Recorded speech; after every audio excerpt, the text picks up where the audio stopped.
বলতেন যে কদিন আগে থেকে জানিয়েছে এবং আপনি লেটারটা কবে দিয়েছেন? বেসিক্যালি এটা আমার অনেক দিন আগেরই চিন্তাভাবনা। আমি আসলে আন্ডার 19 ওয়ার্ল্ড কাপ যখন করে আসলাম 2024-এ, তারপরেই কিন্তু আমি কোচিংয়ে যাওয়ার ব্যাপারে অলরেডি ডিসাইডেড ছিলাম। বাট ওই মুহূর্তে হঠাৎ করে যখন আমাকে ন্যাশনাল সিলেক্টর হওয়ার জন্য অফার করা হলো, তখন আমি চিন্তা করলাম যে এইচ গ্রুপ সিলেক্টর 8 বছর, প্রায় 8 বছর ছিলাম। সেখান থেকে ন্যাশনাল সিলেক্টর হয়ে যাওয়াটা মনে হয় একটা রাইট ট্র্যাকেই থাকা। সেখান থেকে সিদ্ধান্তটা আবার চেঞ্জ করে কোচিং থেকে সিলেকশনে যাওয়া। গত মার্চের 1 তারিখে থেকে অফিসিয়ালি জয়েন করি। জয়েন করার পরে 1 বছর হলো। এই ফেব্রুয়ারি 28 তারিখে 1 বছর হবে। তো 1 বছর হওয়ার পরে আমার কন্ট্রাক্ট আরও 1 বছর রয়েছে, 26শে ফেব্রুয়ারি পর্যন্ত রয়েছে। বাট আমার কাছে মনে হলো যে বাংলাদেশ ক্রিকেট বোর্ড এখন যেভাবে চিন্তা করছে, দেশি কোচদের প্রতি তাদের একটা আলাদা মূল্যায়ন দেখা যাচ্ছে। তো আমার কাছে মনে হচ্ছে আমার কোচিং কেরিয়ারটা আমি যদি দেখি, আপনারা যদি আমার অ্যানালাইসিস করে দেখেন কোচিং কেরিয়ারটা, আমি যখন খেলা ছেড়েছি 2011-তে, তারপরে কিন্তু আমি বিপিএলে কোচ ছিলাম, আমি প্রিমিয়ার লিগে কোচিং করছি, ফার্স্ট ক্লাসে ঢাকা মেট্রো হেড কোচ ছিলাম। সব কিছু মিলে কোচিং আমার 4-5 বছরের এক্সপিরিয়েন্স ছিল। তারপরেই হঠাৎ করে এইচ গ্রুপ সিলেক্টর হিসেবে আসা। তো সেখান থেকে এখন মনে হলো যে সিলেক্টর কেরিয়ারটা অনেস্টলি যদি বলি, আসলে এটা তো কোনো পার্মানেন্ট সলিউশন না, এটা কিন্তু লম্বা কেরিয়ার হওয়ার জায়গা না। 3-4 বছর পরে আলটিমেটলি আমাকে সরে যেতেই হবে। যদিও আর 1 বছর আছে, তারপরে হয়তো রিনিউ হতে পারে, হলে হয়তো আরও কন্টিনিউ হওয়ার ব্যাপার থাকে। বাট আমার কাছে মনে হচ্ছে আমার ফিউচার কেরিয়ারের জন্য আমার কোচিং কেরিয়ারটা আরও ভালো করার সুযোগ রয়েছে এবং আমার এক্সপিরিয়েন্সও রয়েছে। আমি লেভেল 2ও করেছি 2011-তে। তো সব জায়গা থেকে কোচিংটা আমাকে সাপোর্ট করছে এবং আমার ফিউচার কেরিয়ারের জন্য আমার কাছে মনে হচ্ছে এটা ডিসিশনটা যেতেই হবে, সেটা আজকে হোক, কালকে হোক বা দুদিন পরে হোক। তো ক্রিকেট বোর্ডের বর্তমান দৃষ্টিভঙ্গিটা আমার কাছে মনে হচ্ছে আমাকে ইন্সপায়ার করেছে এই ধরনের সিদ্ধান্তে যাওয়ার ক্ষেত্রে।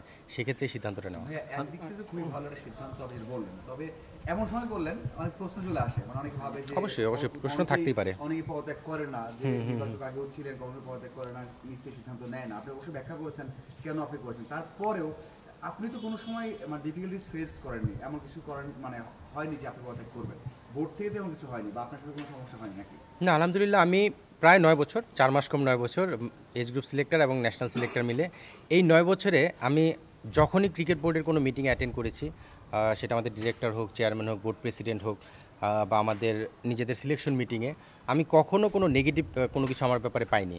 ইভেন আমি শিওর যে আপনারাও আসলে খুব পজিটিভলি আমাকে চিন্তা করেছেন সবসময়। তো সেখান থেকে আমি সবসময় পজিটিভ ভাইবই পেয়েছি এবং সাপোর্টও পেয়েছি। আমি যখনই কোনো মিটিং অ্যাটেন্ড করেছি, আমি আমার মনের যে মানে ভিতরের কথা আমি সবসময় ওপেনলি বলার চেষ্টা করেছি। আমার লজিকগুলোকে আমি উপস্থাপন করেছি। সেটা যদি আমি ভুল হই, সেটাতে আমি মেনে নিয়েছি, ঠিক রাইট হলে অন্যরা মেনে নিয়েছেন। সো সেই জায়গা থেকে কখনো আমি নেগেটিভ কিছু পাইনি। ইভেন এই বোর্ডও আমার কাছ থেকে কখনো নেগেটিভ কিছু পাইনি বা আমাকে বলেওনি। সব জায়গায় আমার ভালো একটা কাজের প্রতিফলন আপনারা দেখেছেন বা আপনারাও সাপোর্ট করেছেন। সেখান থেকে কাজের ব্যাপারে ক্রিকেট বোর্ড থেকে কখনো আমি 9 বছরে কোনো প্রতিবন্ধকতার সম্মুখীন হইনি। ইভেন আপনি জানেন যে এইচ গ্রুপ সিলেকশনেও বিভিন্ন সময় বিভিন্ন রেফারেন্স আসে, সেখানেও আমি স্ট্রিক্টলি কতটুকু হ্যান্ডেল করেছি সেটা আমার প্রিভিয়াস ব্যাকগ্রাউন্ডই বলে দেয়। আমার রেকর্ড পারফরমেন্স মানে সিলেকশনের জায়গা থেকে আপনারা দেখলেই পাবেন। সেখানেও হয়তো আমাকে বাধার সম্মুখীন হতে হয়েছে, রাজনৈতিক অনেক ব্যাপার অনেক সময় আগে পড়েছিল। সেই জায়গাগুলোতে আমি আসলে বোর্ডকে ম্যানেজ করতে পেরেছি আমার জায়গা থেকে লজিক দিয়ে, সেই রাজনৈতিক বিষয়টাকে উপেক্ষা করে রাইট ডিসিশনে থাকার। সো আমি আসলে বোর্ডের সাপোর্ট সবসময় পেয়েছি, এখনও পাচ্ছিলাম। বাট আমি এখনও বোর্ডের সাপোর্ট পেতে চাই। যদি কোচিং করাতে চাই, আমি চাই বোর্ডের সঙ্গে কাজ করার ব্যাপারে ইন্টারেস্টেড। যদি বোর্ড মনে করে আমাকে দিয়ে কোচিং ক্রিকেট বোর্ডেই রাখা সম্ভব বা কাজ করা সম্ভব, সেটা থাকবে। বাট মাঝারে যে প্রশ্নটা ছিল যে ক্রিকেট বোর্ড থেকে বা আশেপাশ থেকে কখনো আমি নেগেটিভ কিছু এখন পর্যন্ত পাইনি। আচ্ছা হাসান ভাই, আপনি যেটা বলছিলেন যে আপনি ক্রিকেট বোর্ড থেকে কোনো নেগেটিভ কিছু পান নাই, কিন্তু আপনি এজ লেভেলে একটা স্বাধীনভাবে আপনি নির্বাচকের ভূমিকা পালন করেছেন, এরপর জাতীয় দলে এসেছেন, 1 বছর মতো পালন করলেন। এই সিলেকশন প্যানেলে থাকা অবস্থায়, সিলেকশন প্যানেলে কাজ করা অবস্থায়, সিলেকশন প্যানেল থেকে কোনো ধরনের আপনি কোনো বাধার কিংবা স্বাধীনভাবে কাজ করতে পেরেছেন কিনা, এবং এই 1 বছর আপনার এক্সপিরিয়েন্সটা কি যদি আপনি একটু খোলামেলাভাবে বলতেন আমাদেরকে। 1 বছর এখনও শেষ হয়নি, আমি আরও 1 মাস কিন্তু আছে এখনও আমার সিলেকশনের মেয়াদ। 28শে ফেব্রুয়ারি পর্যন্ত আমি কন্টিনিউ করছি। তো আমার কাছে মনে হয় 1 বছরের এক্সপিরিয়েন্স। আমি লিপু ভাই নতুন আসলেন, আমি নতুন আসলাম এই সিলেকশন প্যানেলে, রাজ তো আগেই ছিল, রাজ্জাক। তো আমরা তিনজন যখনই কোনো সিলেকশন করলাম, আমার মনে হয় আমি আমার অনেস্ট অপিনিয়ন দিয়ে, আমার লজিক দিয়ে আমি সব জায়গায় কথা বলেছি, প্রতিটা প্লেয়ারের ক্ষেত্রে, প্রতিটা প্ল্যানিংয়ের ক্ষেত্রে। সবচেয়ে বড় একটা চ্যালেঞ্জ ছিল, আমরা যখন 6 মাস আগে অস্ট্রেলিয়া, পাকিস্তান ন্যাশনাল টিম এবং এই টিম 45 জন প্লেয়ার একসঙ্গে ট্যুরে ছিল, সেই জায়গায় যখন 45 জন প্লেয়ারকে অ্যাকোমোডেট করা, বাংলাদেশের প্লেয়ারের কোয়ালিটি প্লেয়ার একটা ঘাটতি আছে, এটা আমরা সবাই বলি। তো সেই জায়গা থেকে আমার মনে হয় যে সেই মিটিংটা বা সেই ডিসকাশনটা আমি যেভাবে কোঅর্ডিনেট করেছি এবং সেট আপটা করার ক্ষেত্রে ভূমিকা রেখেছি, আমার কাছে মনে হয় সেটা বড়, এই 1 বছরের সবচেয়ে বড় একটা চ্যালেঞ্জ ছিল সেটা। 45 জন প্লেয়ারকে একসঙ্গে অ্যাকোমোডেট করা, কোন ফর্মেটে কীভাবে কাকে করবো, সেটা করার ক্ষেত্রে আমার একটা ভূমিকা আমি রাখার চেষ্টা করেছি। সাকসেসফুলি সেটা বাকি 2 সিলেক্টরের সঙ্গে মিলিয়ে আমরা করেছি। আর ওভারঅল বাকি ন্যাশনাল টিম বা আগে পরে যেসব বিষয়গুলো নিয়ে সেগুলো সবার সামনে অনেক বেশি পরিলক্ষিত ছিল। সাকিব ইস্যু ছিল, তামিম ইস্যু ছিল, বিভিন্ন বিষয়। এই এক বছর অন্তত আমি বলতে পারি ওই বিতর্কের অনেকগুলো ইস্যুর মধ্যেও আপনি পজিটিভ বিষয়গুলো বেশ ভালো মতো পাবেন। সাকিবের রিটায়ারমেন্টের একটা ইস্যু, রিয়াদের রিটায়ারমেন্ট, তামিমের রিটায়ারমেন্ট, অনেকগুলো কিন্তু এই এক বছরের সময়ের মধ্যে ঘটেছে এবং আপনি দেখবেন এই সময়গুলোর মধ্যে আপনি রিটায়ারমেন্ট বা এই ইস্যুগুলোকে খুব সুন্দরভাবে ট্যাকেল করা হয়েছে। সেই ক্ষেত্রে অবশ্যই আমাদের চিফ সিলেক্টর লিপু ভাই ছিলেন, রাজ্জাক, আমাদের তিনজনের ভূমিকা তো ছিল, ক্রিকেট বোর্ডের সহায়তা তো অবশ্যই ছিল। বাট এই এক বছরের সবচেয়ে বড় যে চ্যালেঞ্জ ছিল আমাদের এই সিনিয়র প্লেয়ার যাদেরকে আপনারা পঞ্চপাণ্ডব বলেন, তাদের এই রিটায়ারমেন্ট বা তাদের যে অ্যাডজাস্টমেন্টগুলো আমাদের সঙ্গে করার যে কোঅর্ডিনেশনগুলো, কমিউনিকেশন, সেই জায়গাটা আমার মনে হয় যে একটা চ্যালেঞ্জিং ফ্যাক্টর ছিল। সেটাকে আমরা এই এক বছরে এখন পর্যন্ত ভালো মতো না, কিন্তু বাকি দুই সিলেক্টরের সাথে কাজ করার সময় কোনো ধরনের তাদের কাছ থেকে কোনো লাইক অসহযোগিতা কিংবা আপনার একটা কথাকে মূল্যায়ন না দেয়া কিংবা আপনার একটু এ ধরনের কোনো কিছু আপনি ফেস করেছেন কিনা? 1%ও না। কারণ আমি আসলে যখনই লিপু ভাই বা রাজের সঙ্গে কথা বললাম বা কথা বলি বা আমার লজিকগুলো দাঁড় করানোর চেষ্টা করি, নিশ্চয়ই ওনাদেরও কিছু লজিক থাকে, আমার একটা লজিক থাকে, রাজের একটা থাকে, লিপু ভাইয়ের থাকে। আমাদের লজিকগুলোকে আমরা যার যার মতো করে উপস্থাপন করি, করার পরে যার লজিকটা রাইট সেই মেনে নেওয়ার মানসিকতা আমাদের তিনজনই রয়েছে। আমি যে সব লজিক 100% রাইট তা না, ঠিক একইভাবে লিপু ভাই, রাজ্জাক, তাদের লজিকেও কিন্তু ডিসকাশনের মাধ্যমে রং প্রমাণ হতে পারে। সো এই লজিকগুলো আমরা রেখে এবার কাজ করার চেষ্টা করেছি। আমরা আসার পরে অনেক সময় আগে দেখেছি, এর আগে পাপন ভাই ছিলেন, এখন ফারুক ভাই বোর্ড প্রেসিডেন্ট, সিলেকশনের ব্যাপারে যেই বাধার কথাগুলো বলা হতো, আমরা আসার পরে অন্তত আমাদের লজিক দিয়ে আমরা এই দুই বোর্ড প্রেসিডেন্টের আন্ডারে আমি সিলেক্টর হিসেবে কাজ করলাম, ন্যাশনাল সিলেক্টর হিসেবে। আমি আসলে ওই বাধার সম্মুখীন হতে হয়নি। দুই বোর্ড প্রেসিডেন্টকে আমাদের লজিকগুলো দিয়ে আমরা সেটা এস্টাবলিশ করতে পেরেছি।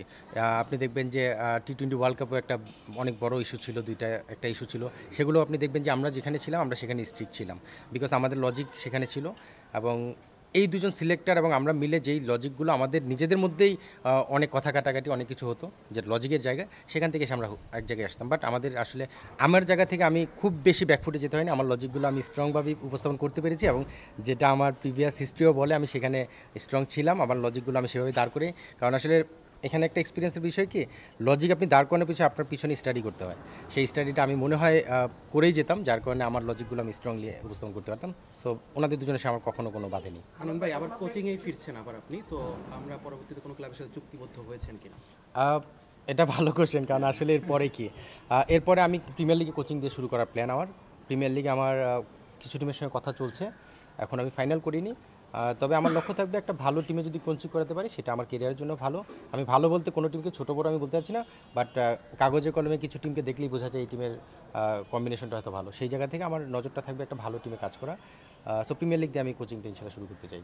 আনন্দ ভাই, আপনি নিশ্চয়ই একটা ভীষণ নিয়ে আসলে এসেছিলেন, লং টাইম ভীষণ, যে এই কাজটা করবো, কোনো নির্বাচন আপনি আনলাইনে সাফল্য পাচ্ছিলেন, আসলে এখানে আপনি সাফল্য পেয়েছেন, প্রশংসিত হয়েছে সবার থেকে। তারপর আসলে কোন ভাবনা থেকে 9 বা 10 মাসে ছেড়ে দেওয়া, কি ভাবনাটা আপনার মধ্যে কাজ করছিল বা হুট করে কেন এটা? 9-10 মাস না, এখানে প্রথমেই কারেকশন করি, আমি ফেব্রুয়ারি 28 তারিখ আমার 1 বছর পূর্ণ হবে, কারণ আমি মার্চের 1 তারিখে জয়েন করেছিলাম। সো 1 বছর পুরো পূর্ণ করে আমি ছাড়ছি, চ্যাম্পিয়ন্স ট্রফিটাও রয়েছে এর মধ্যে। সো 1 বছর পূর্ণ করার পরে আসলে লক্ষ্য তো ছিল, একটা লক্ষ্য থাকে যে আসলে আমি যখন আমার ফার্স্ট টেস্ট মিট করি অ্যাজ এ ন্যাশনাল সিলেক্টর, সেখানে আমি বলেছিলাম যে আমার লক্ষ্য ছোটোদের ট্রফি আনার ক্ষেত্রে আমার যেমন ভূমিকা ছিল, আমার লক্ষ্য যে বড়দের বৈশ্বিক একটা ট্রফি আনার আমার লক্ষ্য নিয়ে আমি সিলেকশনটা শুরু করতে চাই। সেই কাজটা আমি শুরু করেছিলাম, এখনও সেই লক্ষ্যেই ছিলাম, কিন্তু দেশের প্রেক্ষাপট চেঞ্জ হওয়ার পরে আপনি দেখবেন যে আমাদের দেশি কোচদের আলাদা একটা মূল্যায়ন করা শুরু হয়েছে।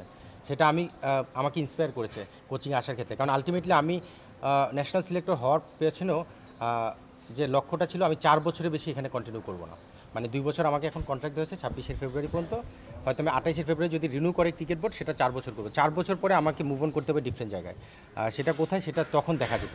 বাট দেশের প্রেক্ষাপট চেঞ্জ এবং সব কিছুর অবস্থান থেকে দেখে আমার কাছে মনে হয়েছে এখনই যদি আমি মুভ করি আমার সামনে বেশ ভালো কিছু সম্ভাবনা তৈরি হতে পারে, স্পেশালি কোচিং সেক্টরে, সেই জায়গা থেকেই মুভ অন করা। বাট লক্ষ্য অবশ্যই ছিল, হয়তো এখন সিলেক্টর হিসেবে সে লক্ষ্য পূরণ করতে না পারলেও কোচ হিসেবে সেই লক্ষ্য পূরণের স্বপ্নটা থাকবে।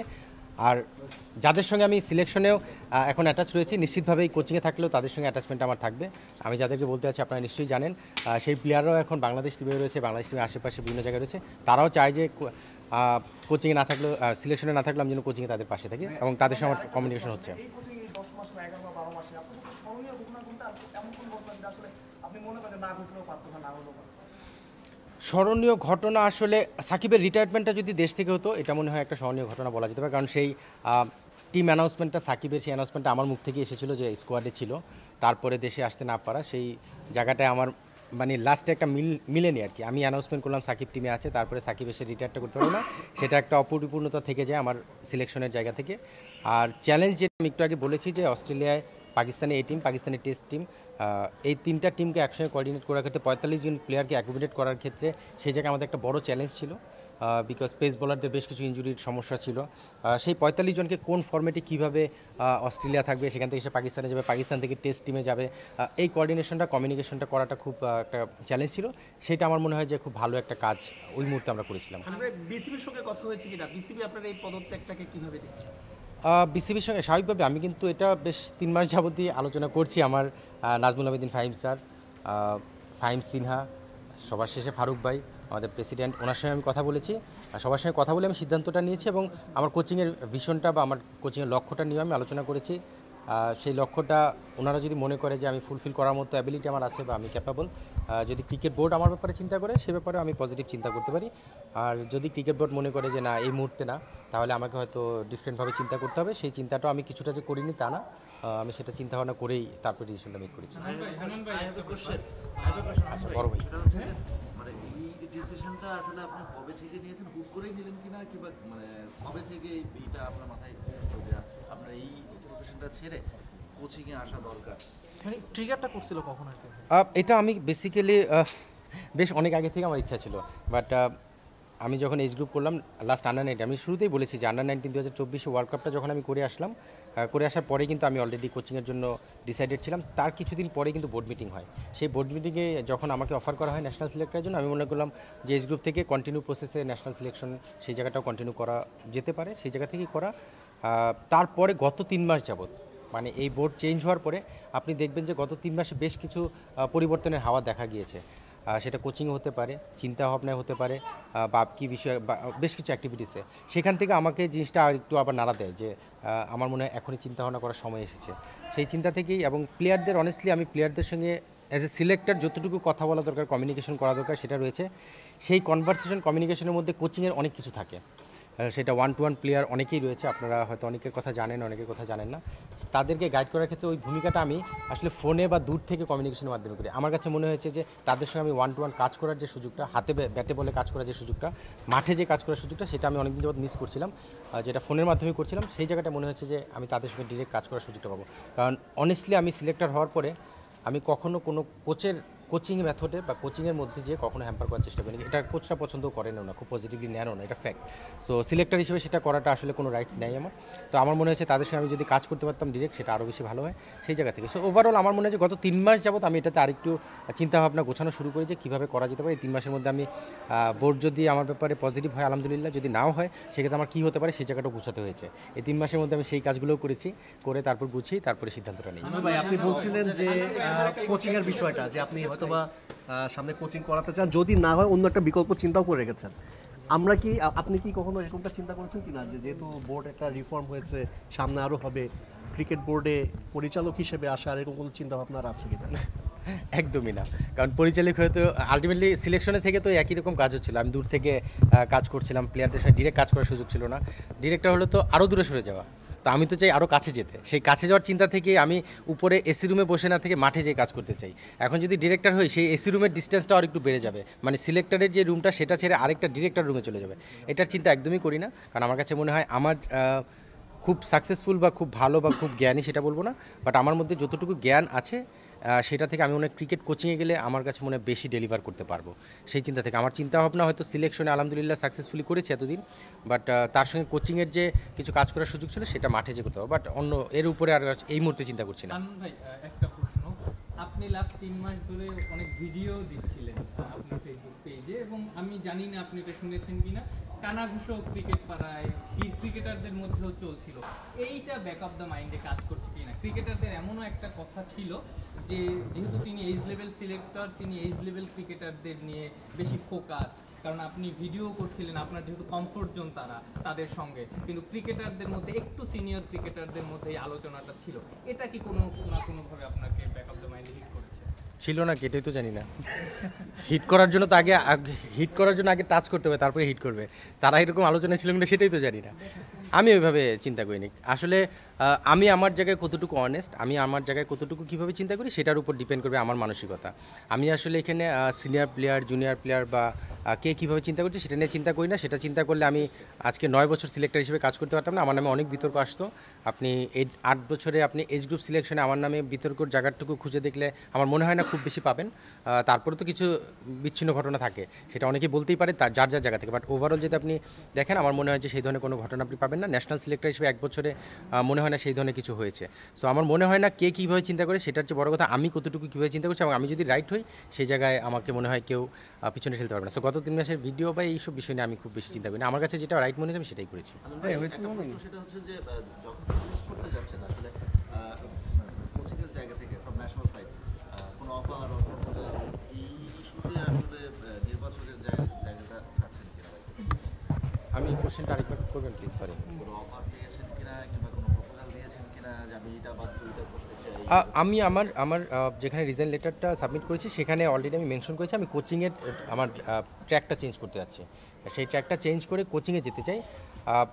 সেটা যদি বিসিবি মনে করে আমাকে অপরচুনিটি দিলে ক্রিকেট বোর্ড উপকৃত হবে বা আমিও উপকৃত হব, যেটা আমি অবশ্যই প্রথমে থ্যাঙ্কস জানিয়েছি ক্রিকেট বোর্ডকে 8 বছর 9 বছর আমাকে সুযোগ দেওয়ার জন্য। বাট ডিরেক্ট কোনো অফার আমার কাছে আসেনি। আলোচনা যে একদমই হয়নি সেটাও বলবো না, কিছুটা আলোচনা হয়েছে, বাট ওইটাকে কনক্রিট কোনো ডিসিশন বা সিদ্ধান্ত বলা যাবে না। সেক্ষেত্রে আলোচনার ডোরটা তো ওপেন থাকছে, আমি আরও 1 মাস তো থাকছি। সেটা ন্যাশনাল টিম না এজ লেভেল? আমাকে যদি জিজ্ঞেস করেন আমার ইচ্ছা বেসিক্যালি এইচপি জায়গাটা, আমি গত বছর সিলেক্টর হিসেবে এইচপির সঙ্গে খুব কাছ থেকে কাজ করেছি, মানে আমার দায়িত্বটা ছিল এইচপিটা ফলো আপ করা। তার আগেও আমি যখন আন্ডার 19 করেছি তখন আমি কোচিংয়ে আসবো বলে আমি এইচপিতে কিন্তু 2 সপ্তাহ ব্যাটিং কোচ হিসেবেও কাজ করেছি। সো এইচপির কাজের প্যাটার্ন, এইচপির কাজের যে ধরন যেভাবে কাজ হচ্ছে সেই জায়গাটা আমার কাছে মনে হচ্ছে আমার সেই জায়গাটা কাজ করলে বাংলাদেশ ক্রিকেটের জন্য হয়তো ভালো হওয়ার সম্ভাবনা রয়েছে। আমি সেখানে বেশ কিছু প্লেয়ারের সঙ্গে কাজ করেছি, একজন এক্সাম্পল তানজিদ হাসান তামিম, তার সঙ্গে আমি 2 সপ্তাহ কাজ করার পরে ছোট্ট একটা কাজ তাকে উপকার দিচ্ছে, সেটা তামিম নিশ্চিতভাবে স্বীকার করবে। তো ওই 2 সপ্তাহের কাজের থেকে আমি ফিল করেছি যে আমার ওইখানে কাজ করার জায়গা রয়েছে। আরেকটা বিষয়, আমাদের এখন ন্যাশনাল টিমের কোচ রয়েছেন সালাউদ্দিন ভাই, আমাদের টাইগারের হেড কোচ সোহেল ভাই, বাবুল ভাই রয়েছেন। আমি সোহেল ভাই এবং সালাউদ্দিন ভাই ওনাদের সঙ্গে কথা বলেছি। আমার কাছে মনে হয় যে আমাদের একটা চেইন খুব ইম্পর্টেন্ট। ন্যাশনাল টিমের প্লেয়ারদের সঙ্গে কাজের প্যাটার্নটা টাইগারের ঠিক ফলো আপ হওয়া উচিত, টাইগারের প্যাটার্নটার সঙ্গে মিল করে এইচপির প্যাটার্নটা থাকা উচিত। আমি সোহেল ভাইয়ের সঙ্গে অলরেডি কিছু প্ল্যান করেছি, যদি আমি এইচপিতে যাই কোন পলিসিতে আগাবো, কারণ আলটিমেটলি এইচপিতে যে ছেলেগুলো কাজ করে তারা হয়তো হয় ন্যাশনাল টিমে অথবা টাইগারে যাবে।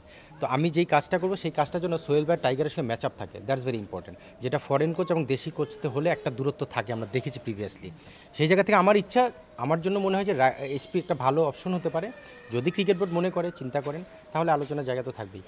বাট আমাকে জিজ্ঞেস করলে আমি অনেস্টলি এই মুহূর্তে এইচপিটা প্রায়োরিটি দিবে, তার সঙ্গে তো এইচপি এজ গ্রুপে কাজ করার সুযোগ থাকবে, কারণ এইচপি 4 মাসের প্রোগ্রাম। আমার একটা প্রশ্ন আছে, সেটা Last, হচ্ছে কি আমরা যখন বিদেশ থেকে কোনো কোচ আনি, আমরা শুধুমাত্র ক্রিকেটটা সব জায়গায় দেখি টাকা পয়সা দেওয়ার কি হয়ে যায়, এই বিষয়টা আসলে পরিবর্তন হওয়া উচিত কিনা দেশের কোচদের ক্ষেত্রে? কিছুটা যে পরিবর্তন হচ্ছে না তা না, সে আমি শুরুতেই বলেছি আজকে আলোচনায় যে কিছুটা পরিবর্তন কিন্তু দেখা গেছে। আপনি দেখবেন আমাদের দেশি কোচ যারা রয়েছেন তাদের স্যালারি স্ট্রাকচারে একটা চেঞ্জ এসেছে। আপনি দেখবেন আমাদের সালাউদ্দিন ভাইকে কিন্তু ফিরিয়ে আনার পেছনে আর্থিকভাবে একটা বিষয় চিন্তা করা হয়েছে, যেটা এর আগে কখনো এইভাবে চিন্তা করা হয়নি। সোহেল ভাইকে টাইগারে হেড কোচ করার পেছনেও কিন্তু একটা আর্থিক ব্যাপার জড়িত ছিল। সো আমাদের কোচটা যদি ক্যাপাবল হয়, আমাদের কোচটা যদি ভালো কাজ করেন, আমার মনে হয় ক্রিকেট বোর্ডও সেখানে অন্যভাবে চিন্তা করতে বাধ্য, যেটা সালাউদ্দিন ভাই সোহেল ভাই প্রমাণ করেছেন। সো আমি যদি মনে করি যে আমাদের কোচটা সেভাবে নিজেদেরকে ডেভেলপ করে এবং ভালো কাজ করে, নিশ্চিতভাবে ক্রিকেট বোর্ড সেই দিকে খুব বেশি পিছনে ফিরে তাকাবে না, সামনের দিকে তাকাবে। হ্যাঁ, বিদেশি কোচ দেশি কোচের পার্থক্যর জায়গাটাও রয়েছে, সেটাও মেনে নিতে হবে। আমাদের ক্যাপাবিলিটি অ্যাবিলিটির জায়গা রয়েছে, আমাদের শেখার ক্ষমতা কতটুকু, আমরা কতটুকু ডেলিভারি করছি, এই সবগুলো বিষয় আপনি যদি চিন্তা করে দেখেন, যাদের নাম মেনশন করলাম এরা নিজেদেরকে প্রমাণ করে এসেছে। সেই প্রমাণ যদি বাকিরা করে, আমি শিওর যে ক্রিকেট বোর্ড সেই জায়গায় ডিফারেন্টভাবে চিন্তা করতে বাধ্য হবে। ঠিক আছে, থ্যাংক ইউ। ভাই অনেক সময় দিচ্ছেন, অনেক থ্যাংক ইউ। ভাই আর ভাই দাঁড়াও কি হয়েছে তোমার? সাইডে যে আসলে আচ্ছা, মাদুর করবি নাকি আমি? হ্যাঁ ভাইয়া, সবার নিজের ভিডিও এখন ভিডিও চার করবে ঠিকই